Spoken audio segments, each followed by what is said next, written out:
Alors, on va passer au spoil, donc la fin et qu'est-ce que j'en ai pensé.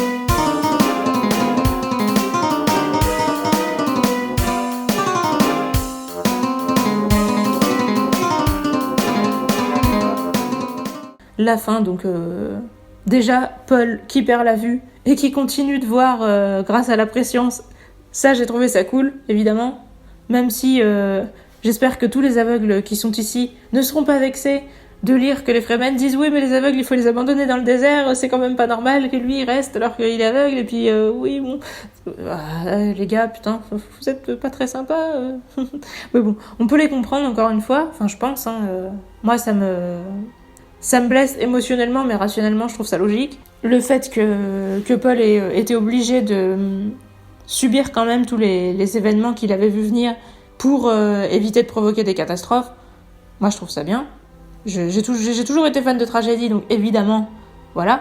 Après, peut-être que les gens qui n'aiment pas la tragédie vont moins aimer, mais encore une fois, des gens comme mon frère qui ont tendance à ne pas aimer la tragédie parce qu'ils comprennent pas le fait qu'on n'essaie pas de changer les choses, le fait qu'il puisse y avoir un intérêt à déjà connaître la fin et à assister juste aux émotions des gens par rapport à cette fin sans qu'on soit en train de se poser des questions par rapport à l'action.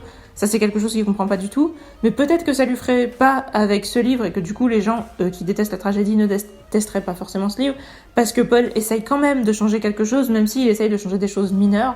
Il se console en se disant que son enfant aura plus de pouvoir que lui et que voilà, il va réussir à sauver son enfant, etc. Puis il a sauvé quelques années de bonheur avec Shani parce qu'il savait qu'elle mourrait en mettant ses enfants au monde. Et du coup, il a décidé Roulan lui mettre des contraceptifs en traître parce qu'il savait que du coup ça la ferait vivre plus longtemps. Il a quand même fait ce qu'il pouvait, on va dire, pour gratter. Il est pas juste resté passif en se lamentant sur son sort, contrairement à la vision que j'en avais. Je dirais que ouais, je pense que ça le choquerait pas, d'autant que lui qui veut toujours que les gens pensent à l'intérêt général, je pense que Paul il a pas grand chose d'autre en tête que l'intérêt général, même si il le dit plusieurs fois qu'il pense à lui, à Shani, etc. Il a conscience que c'est des détails entre guillemets. Et parce qu'il dit, oui, le fait de voir sans arrêt les grandes tragédies de l'existence, justement, fait que les petits détails deviennent presque insoutenables et tout. Oui, parce qu'en gros, il est déjà saturé, on va dire, par l'angoisse, etc., de ce qui va arriver au monde. Donc, ça lui rend difficile les interactions humaines avec ses proches. Surtout quand les gens lui demandent « Est-ce que t'as vu ci ? Est-ce que t'as vu ça ?» Et il a pas du tout envie de leur parler de ce qu'il a vu, sachant que c'est des choses négatives qui les concernent. Donc, c'est assez dur à supporter. On peut quand même le comprendre, hein. Aujourd'hui, en tout cas, je peux. Donc, j'aime énormément la scène de fin avec le Tleilaxu qui essaye d'acheter Paul et qui dit « Vous pouvez pas me tuer parce que si vous le faites, voilà, j'aurai largement le temps de... » Je sais même plus qui menace d'ailleurs. Est-ce qu'il menace Paul ? Est-ce qu'il menace Alia ? Il menace quelqu'un d'important, mais je me souviens plus qui. En tout cas, il menace quelqu'un et il dit « Oui, j'aurai largement le temps de vous tuer avant que vous puissiez me tuer, etc. » Et le fait que c'est le petit Leto qui le bute, je trouve ça trop cool, quoi. Moi, j'adore les bébés ou les enfants avec des esprits d'adultes. Je pense que que les Japonais, vu qu'ils arrêtent pas dans les mangas et tout, de faire des enfants aussi qui ont des comportements d'adultes, etc. Je pense qu'ils seraient d'accord avec moi. Je sais pas, c'est un espèce de...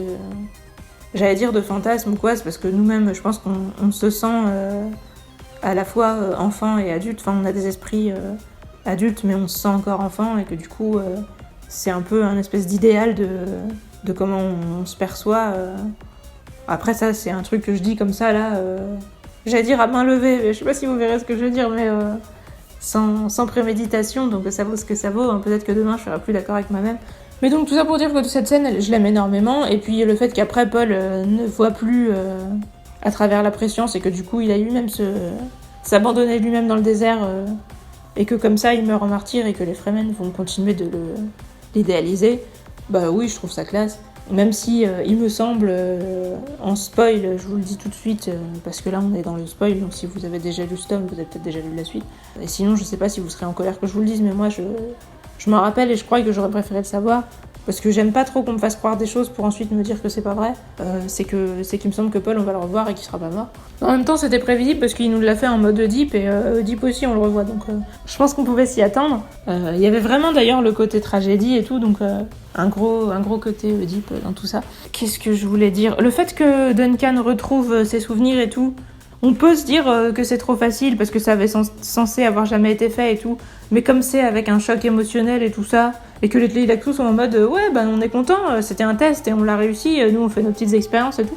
Je trouve ça classe sur ce plan-là en fait, sur ce que ça révèle sur les Tleilaxous, leur côté justement décomplexé au niveau des méthodes pour apprendre des choses et tout. On va dire que je me dis pas que c'est trop facile. De toute manière, bon moi j'ai déjà fait des clones qui avaient déjà leurs souvenirs, donc je suis même pas passée par une étape choc pour les leur rendre, donc je vais pas du tout jeter la pierre. Non, honnêtement, il y a rien qui me choque, on va dire, dans la fin de ce tome. J'ai trouvé vraiment les choses assez classe. Comme je vous dis, la seule chose, c'est qu'il n'y a pas de scène d'action. Le moment où il y a l'explosion, où Paul s'enfuit, etc., on sent qu'il y a un sentiment d'urgence, qu'il y a un truc horrible qui va se produire. Ça se produit, et quand ça se produit, on est un peu horrifié, parce que voilà, on voit les Fremen qui souffrent et qui disent « merde, je vois plus », etc. Mais en fait, on passe du moment de tension au moment d'horreur, sans avoir eu de scène d'action avec de l'enjeu, etc. entre les deux. Bon, en même temps, c'est ce qui se passe lors d'une explosion, hein, c'était juste réaliste. Mais justement, c'est une explosion, c'est pas une scène avec un duel, etc. Donc, est-ce que c'est une scène d'action à proprement parler ? Moi, j'ai l'impression que non. J'ai l'impression, encore une fois, que c'est contemplatif, parce qu'on passe de l'avant à l'après, sans qu'il y ait vraiment de... ouais, justement, il n'y a pas de moment d'action, quoi. Et puis, que le danseur visage se fasse tuer par le petit Leto, il s'est fait tuer exactement comme le baron Harkonnen s'était fait tuer par Alia. C'était pas non plus dans un duel épique ou quoi que ce soit. Ils se sont fait tuer en traître juste parce qu'ils s'attendaient pas à ce que des enfants puissent être, avoir la capacité de tuer. Moi, j'aime bien que les gens se fassent tuer parce qu'ils sous-estiment. Et typiquement, que les enfants puissent tuer, c'est quelque chose que j'aime bien. Parce que moi, justement, je suis pour qu'on voit moins les enfants comme quelque chose d'innocent, etc. Donc j'aime beaucoup ce genre d'image. Puis j'aime bien ce qui est mignon et creepy, comme dirait Keshi. Donc voilà, les enfants tueurs, c'est quelque chose que j'aime bien. Du coup, ça me fait plaisir, mais encore une fois, est-ce qu'on peut dire que c'est une scène d'action ? Ça se passe en quelques secondes, il n'y a pas de duel, rien, c'est juste voilà, un meurtre en traître. Bah du coup, non, je dirais non. Donc il n'y a vraiment pas de scène d'action dans ce livre. Et je pense vraiment que c'est quelque chose qui va avoir dérangé beaucoup de gens. Moi, ça m'a pas trop dérangé, mais j'ai quand même un peu l'impression que ce livre est quasiment plus philosophique quasiment plus un livre de philo qu'un roman. Et ça, c'est quand même surprenant. Et du coup, je comprends presque plus pourquoi il n'y a pas autant de gens qui parlent de Dune et qui sont fans de Dune par rapport à Star Wars ou à ce genre d'univers.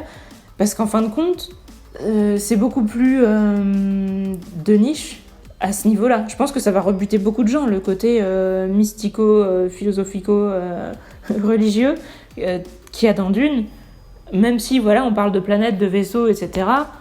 Voilà, là, on n'est pas en mode combat avec la force et des sabres laser. Clairement, c'est plutôt un combat spirituel avec ses propres pouvoirs, son propre esprit, etc. Des gens qui essayent de lutter avec leurs propres angoisses, leur propre détermination, qui essayent de s'autodéterminer justement plutôt que de se laisser dicter leur destin par des nations ou des planètes ou des programmes génétiques ou n'importe quoi. Donc finalement, ouais, c'est beaucoup plus une sorte de conte philosophique que...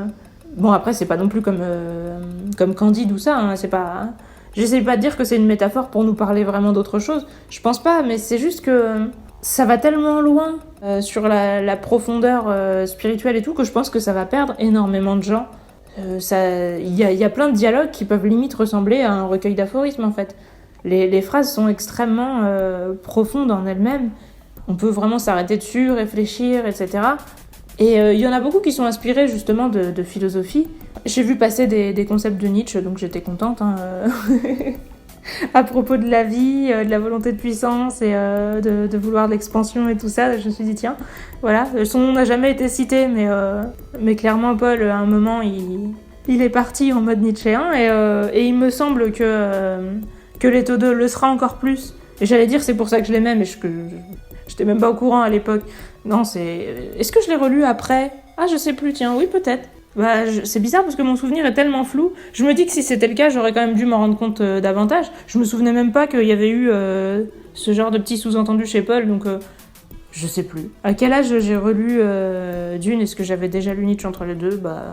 Je pense que oui, mais... Mais qu'est-ce que j'ai foutu ? Dans quel état était mon cerveau à ce moment-là ? C'est vraiment la question qu'on peut se poser, parce que à quel point Leto 2 va être une espèce de concrétisation des idéaux de Nietzsche. On en parlera dans 2 tomes, mais clairement, Leto 2, c'est mon personnage préféré. Et si j'ai pensé à ça, c'est que peut-être je l'ai déjà lu après avoir lu Nietzsche, mais alors pourquoi il m'en reste aussi peu de souvenirs ? C'est assez inquiétant, j'avoue, sur les capacités mentales qui me restent. Je pense qu'il me faudrait un peu d'épices pour réactiver mes pouvoirs de mental. Hein. Donc, je pense qu'on va quand même explorer plusieurs types de philosophie à travers justement les manières de penser de différentes planètes, etc. J'aime aussi beaucoup le fait qu'on nous a dit que voilà, les Bene Gesserit, elles sont très fières d'avoir des objectifs qui transcendent juste l'échelle de la vie humaine, de vouloir des choses qui s'étalent sur des générations et des générations. Je pense pas qu'elles aient été les premières, contrairement à ce qu'elles disent, à avoir des objectifs sur le très long terme, mais clairement le fait que ça mène à des comportements différents, etc., c'est logique et c'est intéressant. Je pense que moi qui vous avais... je sais pas si je vous en ai parlé dans ma vidéo précédente sur le Dune précédent, moi qui vous avais vanté, si je me souviens bien, les bienfaits de la peur en parlant du livre Ça, j'ai envie de sourire d'un air cynique quand je lis la litanie contre la peur et que je me rends compte que à l'époque j'arrivais à souscrire à ça, à me dire que oui, il fallait bannir la peur et que le fait d'avoir une litanie, un état de concentration pour arriver à ça, ça me paraissait effectivement positif. Maintenant, est-ce que je suis allée plus loin ou pas ? Quand aujourd'hui je me dis que la peur a quand même des vertus positives, en fin de compte, dans la litanie, on dit qu'on la laisse passer sur nous, avant de dire, voilà, après il y aura plus que moi. Mais peut-être qu'il faut d'abord l'accepter pour ensuite qu'elle puisse s'en aller. Comme ce qu'on fait dans le bouddhisme, où on laisse passer les émotions, on les laisse passer en ne les ressentant pas, on les laisse passer en les acceptant. Donc peut-être qu'avant, en fait, en essayant juste de bannir la peur en mode non, je te laisse pas rentrer, j'avais absolument pas compris la litanie. Donc de toute façon, dans un cas comme dans l'autre, je trouve ça vraiment intéressant de se pencher sur ça, parce que est-ce que la litanie contre la peur aujourd'hui, c'est quelque chose auquel je crois plus ?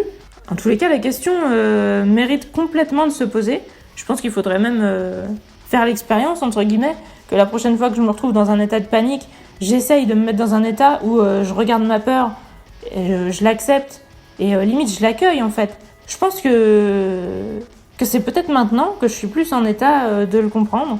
Alors là, ça dépend aussi du respect qu'on accorde à l'auteur, parce que si j'ai envie de me dire... Parce qu'on est tous un peu comme ça, hein. Si je vous dis ça, c'est pas seulement pour me jeter des pierres, c'est aussi parce que je veux vous inviter à faire la même chose.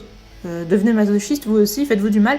Regardez, au lieu de rationaliser, de vous idéaliser et de pas voir vos défauts, que, en fin de compte, quand on lit un auteur, la question se pose, est-ce que je considère que c'est un espèce de mentor et que j'écoute ce qu'il dit et que je me sens valorisée en écoutant ce qu'il dit, ou est-ce que je me sens plus valorisée en rejetant ce qu'il dit, en me disant « mais moi je sais mieux que lui ». C'est aussi la question qu'il faut se poser quand on se retrouve face à ça. Est-ce que j'ai envie de l'accepter ? Est-ce que j'ai pas envie de l'accepter ? Parce qu'en fin de compte, la vérité, on la connaîtra jamais. Il aurait fallu que je puisse lui demander à l'auteur, je pourrais jamais le faire. Concrètement, voilà. Donc est-ce que c'est mieux de laisser passer la peur en l'acceptant ou en la rejetant directement, en la laissant pas rentrer ? Peut-être que je pourrais trouver la réponse en trouvant de quoi il s'est inspiré comme philosophie pour les Bene Gesserit. Et du coup, aller lire ça pour avoir la réponse. Mais concrètement, là maintenant, la question c'est, est-ce que je veux que la litanie contre la peur soit quelque chose qui me serve dans ma vie ? Est-ce que je veux la garder ? Est-ce que je veux l'adopter ? Ou est-ce que je veux la rejeter et me dire, je m'en fous, peut-être que ça m'avait l'air bien quand j'avais la vingtaine, mais aujourd'hui je suis complètement passée au-delà de ça, et c'est des gamineries, la litanie contre la peur, ça dégage. C'est vraiment ça qu'il faut se demander. Et j'ai pas pleinement la réponse. Je me rends quand même compte que j'ai beaucoup de respect pour Frank Herbert, parce que même si je partage plus toutes ses opinions, pas dans le sens où avant je les partageais, puisque je pense que je les comprenais moins, mais avant je buvais toutes ses paroles, que je les comprenne ou non, sans me poser aucune question. Maintenant je m'en pose, mais j'ai quand même beaucoup de respect pour lui, parce que toutes les philosophies qu'il a mis dans les différents peuples qu'il nous montre, il a fallu qu'il les comprenne, qu'il les étudie, etc. pour pouvoir les mettre là. Il faut quand même avoir une putain de culture, un putain de bagage, etc. et une grande profondeur pour adopter des trucs aussi divers et être capable de les mettre en scène, de les mettre en interaction les uns avec les autres, montrer leurs points d'accroche, leurs inimitiés et tout. Enfin, vraiment avoir un univers aussi vaste, aussi diversifié, avec autant de complexité, il faut avoir un esprit vraiment vaste, complexe, ouvert, etc. Donc, je pense qu'il mérite mon respect, et donc, pourquoi pas garder la litanie contre la peur. En soi, je la trouve un peu bébête et pas très belle, je dois dire, d'un point de vue, on va dire, poétique, littéraire ou quoi que ce soit. C'est pas quelque chose que j'ai envie de garder parce que je trouve ça beau. Je pense qu'à l'époque, j'ai voulu la garder seulement pour des raisons pratiques. Du coup, aujourd'hui, j'ai tendance à la rejeter pour des raisons esthétiques, mais peut-être pour des raisons d'orgueil. J'y réfléchirai. Mais en tout cas, je vais pas souscrire à mon instinct qui me dit dégage ça, c'est un vieux truc. Parce que ce serait la voie de la facilité et que ce serait probablement du gâchis. Et que je sais pour quel type de fierté et de plaisir j'ai envie de faire ça. Vous aussi, soyez sévère avec vous-même et inquisiteur, et n'hésitez pas à vous griller en train d'avoir des raisons pas nobles du tout de faire les choses, parce que si vous êtes complaisant avec vous-même, vous vous en rendrez jamais compte et vous évoluerez beaucoup moins. En tout cas, tel est mon point de vue. Mais vous n'êtes pas obligé de le partager. Vous pouvez préférer la facilité parce que effectivement, je suis pas super heureuse dans ma vie. Donc si vous voulez le bonheur, c'est peut-être pas la meilleure méthode. Après, si vous voulez la connaissance, moi je pense que c'est comme ça qu'il faut faire. Mais c'est que mon point de vue, encore une fois. Qu'Ella ne te mord pas, parce que je pense que la morsure n'amène pas au bonheur non plus. Donc voilà, sur ce, n'hésitez pas à me dire ce que vous pensez, sauf si c'est de la merde. Et moi, je vous dis à la prochaine, peut-être pour la suite de Dune, ou peut-être pour autre chose, parce que des fois, j'aime bien varier. Salut!